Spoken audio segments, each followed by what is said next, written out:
Hey, how's it going, everybody? Welcome back to another video.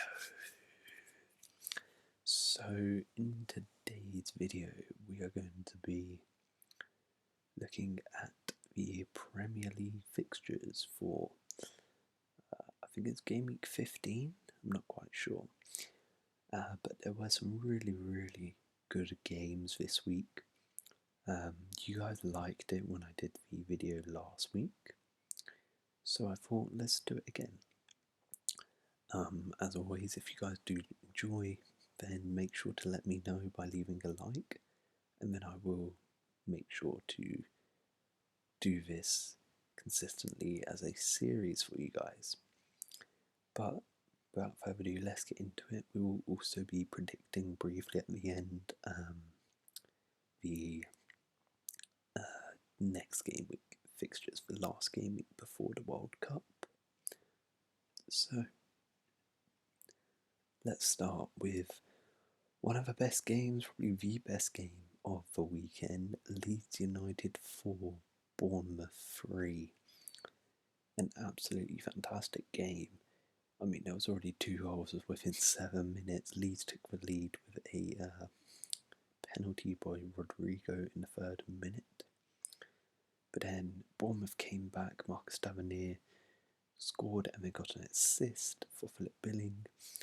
And then straight after half-time, Dominic Solanke scored with a lovely finish.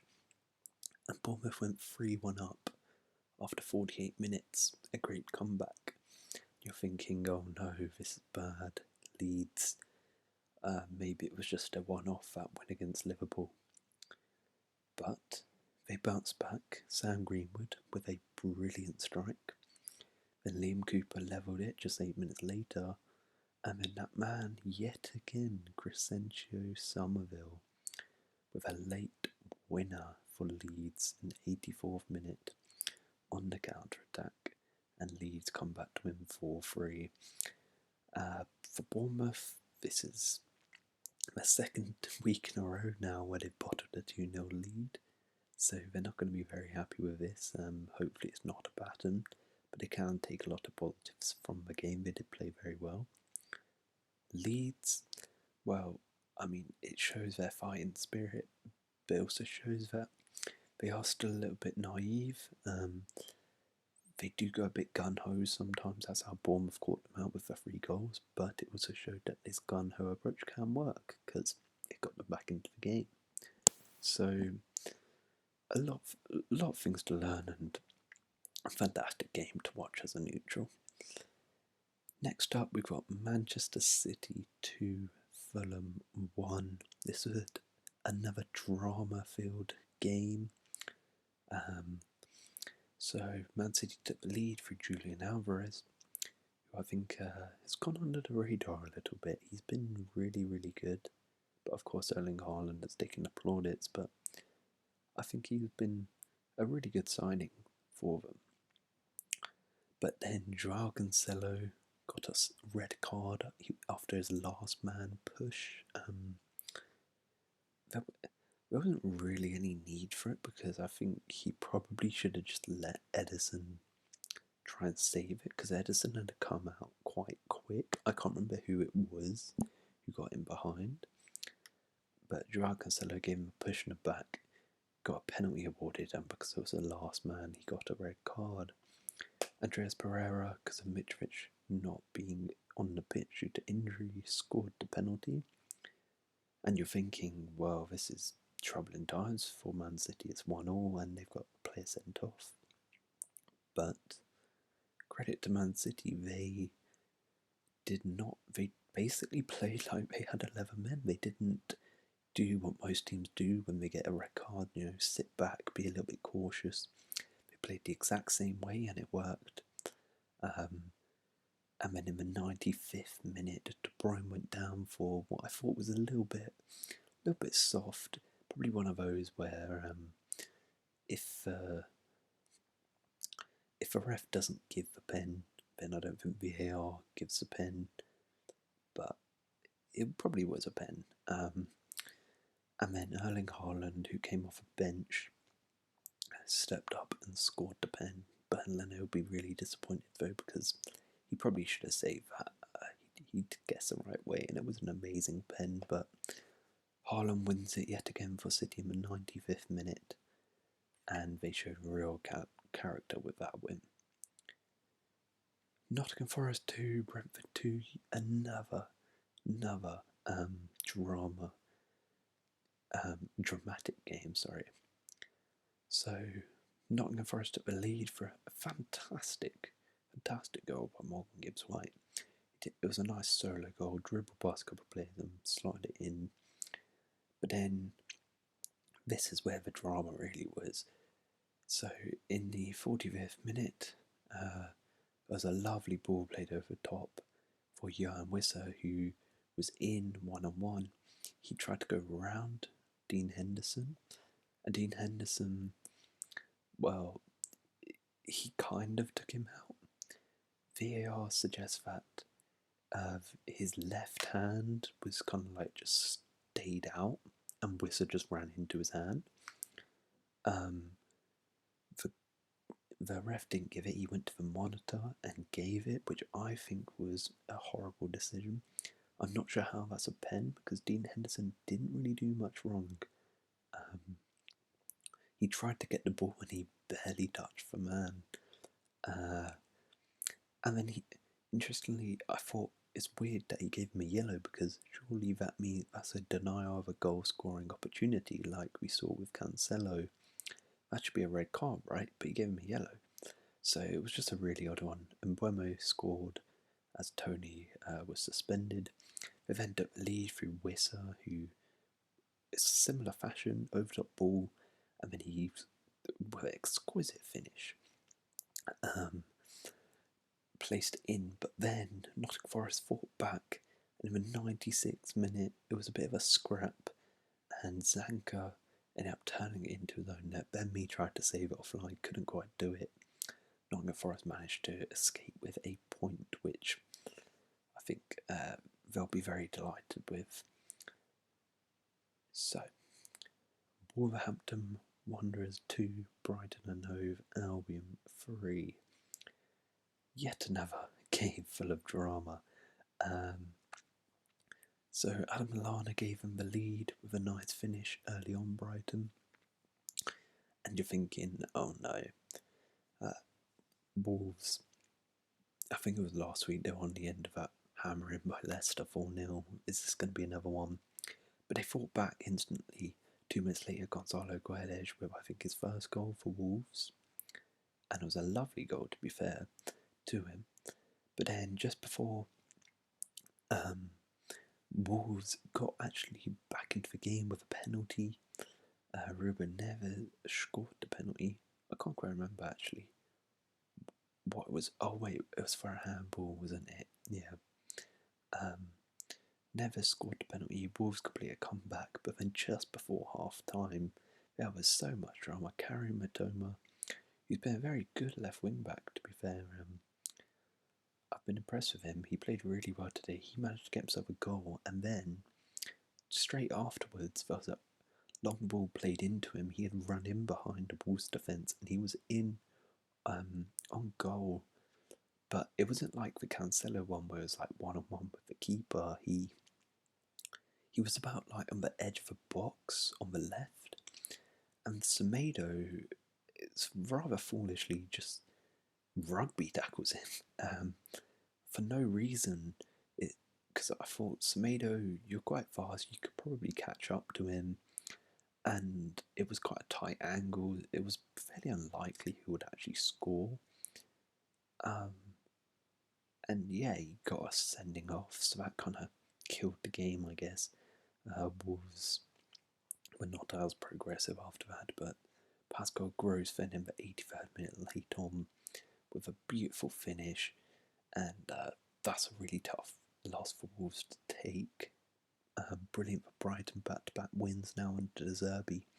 De Zerbi ball is really flying, and Wolves actually have appointed Julian Lopetegui, which I think is a fantastic appointment. He'll take over next game. So yeah, I think Wolves they've looked good, to be fair, under their interim manager, but Lopetegui will probably turn this Wolves side into a much better team. Next up, we've got Everton 0, Leicester 2. That was the last of the Saturday games. Yuri Tielemans with yet another, I think that's back-to-back weeks now, absolute screamer from outside the box. It's become his, I guess, trademark finish now. It's what him and Ruben Neves, they only score bangers. But James Maddison, he played absolutely superb this game. He was unlucky not to score himself, but he got 2 assists. Harvey Barnes wrapped up the win in the 86th minute. Leicester, they really bounced back after a really poor start. Yet another clean sheet as well. Defence is looking solid. Maddison's playing really well. Everton, they'll be unlucky because they actually had quite a lot of chances. Iwobi and Calvert-Lewin, they had really good chances which they should have put away. So for Everton, it's a disappointing one, but they can take away some positives from this game. And next up, we've got the game I've been dreading to talk about. Chelsea 0, Arsenal 1. Gabriel with the goal from a corner, 63rd minute. Yeah, as a Chelsea fan, I'm not gonna lie, I was pretty embarrassed watching that performance. It was horrific. We are a complete mess right now. That's back-to-back defeats. I'm not blaming any of this necessarily on Potter, but the team is a shambles right now. It had zero creativity this game at all. We didn't do anything. We offered nothing going forward. We couldn't keep the ball. Yeah, we're a mess. I don't really want to talk about Chelsea right now. But Arsenal, from an Arsenal's perspective, they played fantastic. Their pressing was incredible. The way they were able to just control the game was fantastic. I thought Gabriel Jesus' hold-up play was insane. He was everywhere that game. And yeah, they got a deserved win, which continues them being top of the league. And if they win their next game, they'll be top of the league at the end of the World Cup, but before the World Cup, which is pretty impressive. Aston Villa 3, Manchester United 1. Unai Emery's first game in charge for Villa. And to be honest, I did expect this. I remember I predicted that Villa might be able to win this just because, it's a new manager. The stadium will be buzzing. They'll be up for this. And, well, they were. Within 11 minutes, they were 2-0 up. A Lucas Digne, amazing free kick, and Leon Bailey. Lovely finish. Gave him a 2-goal lead. Jacob Ramsey own goal for just before half time gave Man United a bit of hope, get them back in the game. But that hope was straight away. Jacob Ramsey managed to get a goal after half time in the 49th minute. He was absolutely brilliant yesterday. Absolutely everywhere. Him and Bailey looked like they could potentially be huge players for Villa under Unai Emery. And yeah, I think Villa can really do some things under Unai Emery. I'm not sure how many players actually go to the World Cup as well, so he'll have a nice little break, mini pre-season, I guess, to work with the players. Manchester United, though, as for them, disappointing. I think that ends their unbeaten run. Defensively, the midfield was kind of all over the place. The midfield especially was really poor. It was getting cut open. There was too much spaces for Jacob Ramsey to pick up. Got bypassed very easily. And yeah, just not a good day at the office for Manchester United at all. Southampton 1, Newcastle United 4. This spelt the end of Ralph Hasenhuttl at Southampton. It was his last game. He was actually sacked today, which I did expect. I actually remember in my Premier League predictions, I predicted him to be the first manager to be sacked. He wasn't the first, but he was pretty early. Yeah, Newcastle yet again showed they're the real deal. Miguel Almiron with another goal, another brilliant goal. And then Chris Wood, they showed their depth. Callum Wilson had to come off at half time. And Chris Wood, who I completely forgot played for Newcastle, came on, scored. Joe Willock made it 3-0. Then, they were cruising.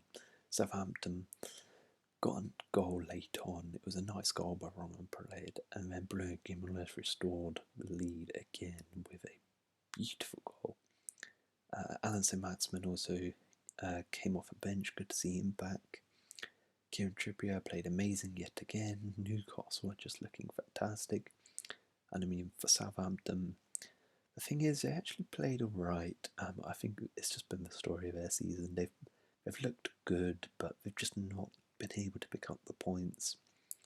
And I think it's a bit harsh sacking Hasenhuttl because they've signed a lot of young players, and this team needs time to gel.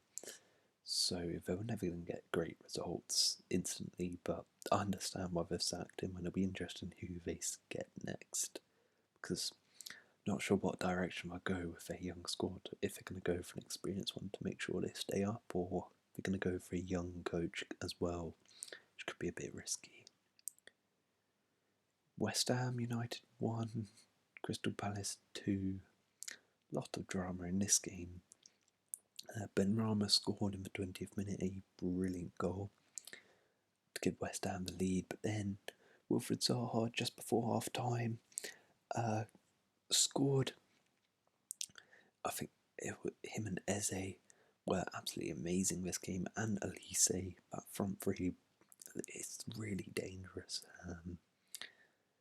And speaking of Elise, in the 94th minute he managed to get the winner. It was a very fortunate winner.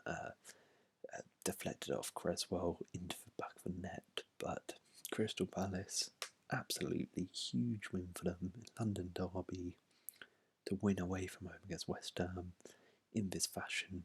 They've ever had the best of starts to the season, but this is a really big result for them. West Ham, they played pretty well, but another defeat, which is just really not helpful. They've just been too inconsistent in the league this season. I think the World Cup break is going to do them a lot of good, because Moyes has a lot of thinking to do about West Ham right now. And then into the last game of the weekend, Spurs 1, Liverpool 2. A lovely game to wrap up the weekend of football. So Mo Salah gave them the lead early on with a nice finish, courtesy of Darwin Núñez, who played really well. I thought stretched the play a lot. And then Eric Dyer with a header back towards goal, which was absolutely awful. Headed straight to Salah, who with a cool finish yet again got his brace. And Liverpool 2-0 up in 40 minutes. The defending by Spurs for the first goal, I must say, as well, was really poor. Spurs, yet again, first half, absolutely awful. And then second half, they came out and they were pretty unfortunate not to get an equaliser. I have no clue what is going on with Spurs. Like, why does it take them to go to, like, 1 or 2 goals down at half time for them to actually play good? I have no clue. Kulusevski came on his first time after injury, and he was amazing. Literally, I think it was about 30 seconds after he came on, he creates a goal for Harry Kane with a clinical finish. That's going to be a big player back in the team. But Spurs had a couple chances afterwards, couldn't quite score, and Liverpool, I think overall they deserved to win the game. Spurs though could have had a penalty though. I thought, again, it's probably one of those where if he gives it, I don't think VAR will overturn it. But I think he maybe could have gone to the monitor. Trent Alexander-Arnold basically did what Cancelo did to Sessegnon, pushed him in the back. Sessegnon went down a bit too easy, but thought it maybe could have been a pen. Liverpool, good win for them. Gets them back on track after a loss to Leeds. Spurs, not the result we needed at all. I just want to have a quick look at the table before we end the video. So Arsenal are top, Man City, then Newcastle are in third place. Brighton are up into sixth place after that win, 2 points behind Manchester United. Liverpool closed the gap. I mean, it's very interesting at Spurs. You know, they haven't been in the best form, but they're still 5 points clear of Chelsea, 5 of Brighton, and 7 points in Liverpool, which is really impressive. Mid-table here, we've got Leicester and Villa and Leeds. You know, these three teams are not too long ago were actually down here, so just shows how tight it is. A couple wins and now you're back in to the mid-table. There's only 3 points separate, 11th from 18th. West Ham United dropped down to 15th. Not good. Only 1 win in 5. Everton dropped down. Bournemouth 17th. Then in the bottom 3, Nottingham Forest, Wolves and Southampton. Be interesting to see, though. I think these two could definitely jump out because they do have new managers coming in. But yeah, let's just very, very quickly, because we have been going on for quite a while, have a look at the next week fixtures, give a little preview. So, Man City, Brentford, fully expect Man City to win. Brentford are not good away from home at all. Bournemouth, Everton, I think this will be a tough game. I think, you know what, I think Bournemouth will win. But I think if Everton win, it'll probably just be another comeback, right? I think Bournemouth will probably just bottle it again, but I think Bournemouth might be able to win this. Liverpool, Southampton, this game's got a lot tougher for Liverpool. I would have said, oh, easy Liverpool win, but because Southampton are going to have that new manager bounce, this could be very hard for Liverpool. I think they might be able to just get the win, but it's going to be a hard game now. Nottingham Forest, Crystal Palace. It's going to be interesting. Nottingham Forest are fairly decent at home, to be fair to them. They've picked up results recently at home. I think they might be able to scrape a draw here. Spurs versus Leeds. This is very interesting.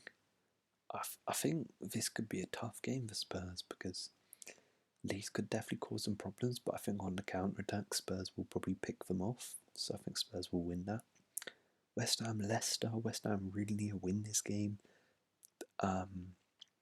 Leicester are in good form. I think it's probably in a draw. Newcastle, Chelsea. This is a huge game. I think Newcastle, Chelsea are not in good form at Newcastle as well. I think Newcastle will probably win this. Wolves versus Arsenal. First game under Julian Lopetegui. Again, similar to Liverpool, it's going to be a hard game now for Arsenal. So Wolves might potentially be able to get something out of this. I think Arsenal will probably just about get the win, but it'll be a very tough game for them. And then we've got Brighton, Aston Villa. This is going to be a very good game, I think. Brighton are in great form. Unai Emery, second game in charge. I think it'll probably end a draw. And then the final game we've got just before the World Cup is Fulham versus Manchester United. Yet again, another good game, I think. I think this is going to be a really hard game for Manchester United. Fulham will fancy their chances, especially after Villa beat Man United. I think if Mitrovic is back, Fulham might be able to win this, but if he's not back, then I would probably see Man United just about get the win. But there we have it. Those are results and predictions. Let me know your thoughts and opinions as always. If you have enjoyed, please leave a like. Consider subscribing, and I will see you in another video. Peace.